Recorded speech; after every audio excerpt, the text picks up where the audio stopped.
Ողջույն սիրելի հավատակիցներ։ Այսօր մենք բացում ենք Ղևտացիների 23-րդ գլուխը։ Սա պարզապես տոների ցանկ չէ, սա Աստծո փրկագնման ծրագրի քարտեզն է։ Յուրաքանչյուր տոն մի մարգարեություն է Հիսուս Քրիստոսի մասին։ Առաջինը շաբաթ, մեր հավիտենական հանգիստը։ Նախքան տոները Աստված հիշեցնում է շաբաթի մասին։ Ղևտացիների 23-3-ն է ասում։ Հիսուսի հետ կապը Հիսուսն է մեր ճշմարիտ շաբաթը։ Նա ասաց. «Եկեք ինձ մոտ եւ ես հանգիստ կտամ ձեզ»։ Մատթեոս 11:28-ն է ասում։ Մենք այլևս չենք տանջվում, սիրելիներ, մեր փրկության համար գործերով չենք փորձում, որպեսզի մենք փրկվենք։ Ինչու? Որովհետև հանգստանում ենք Քրիստոսի կատարած գործի մեջ։ Քրիստոսը մեր հանգիստն է։ Երկրորդը գարնանային տոներ։ Հիսուսի առաջին գալուստը այս 4 տոները արդեն կատարվել են Հիսուսի միջոցով։ Օրը օրին։ Պասքը, այսինքն զատիկը, Հիսուսը մեր Պասքի զատկի գառն է, ում այրունը փրկեց ինձ եւ քեզ մահից, ինչպես առաջի Կորինթացիների 5:7-ն է ասում։ Բաղաջակերած տոն։ Հիսուսը այն անթթխմոր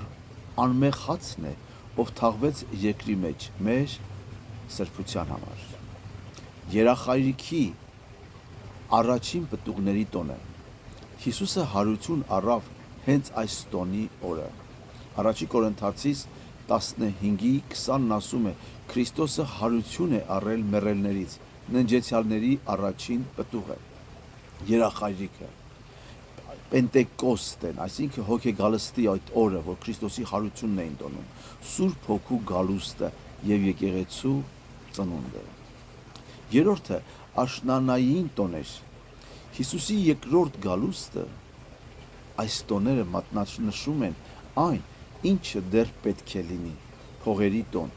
Սա խորհրդանշում է Տիրոջ գալուստը եւ ժողովրդի հավաքվելը։ Առաջի Թեսաղոնիկեցիների 4:16-ում գրված է. Տերը ազդարարության հրամանով, այսինքն Աստծո փողի ձայնով, վայր կիջնի երկնքից քավության օրը։ Յոմ Կիպուր է կոչվում։ Ինչպես տեսանք 16-րդ գլխում, սա մեղքերի վերջնական քավության եւ դատաստանի պատկերն է։ Տաղավարահարած տոն, սա վերջին տոնն է, թանկագիններ, երբ Աստված բնակվում է իր ժողովրդի հետ։ Հայտնության 21:3-ը ասում է. ահա Աստծո խորանը տաղավարը, այսինքն մարդկանց հետ, եւ նա կբնակվի նրանց հետ։ Սիրելիներ, ուզում եմ հաստատել ձեր սրտերում, կներեք վերտալյոտ անցնեմ, ուզում եմ հաստատել ձեր սրտերում, թանկագիններ, դուք պատահական ժամանակների մեջ չեք ապրում։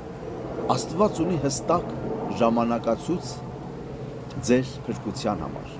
Եթե Տերը հազարավոր տարիներ առաջ այս տոների միջոցով ճշգրտությամբ կանխագուշակել է Հիսուսի մահը եւ հարությունը,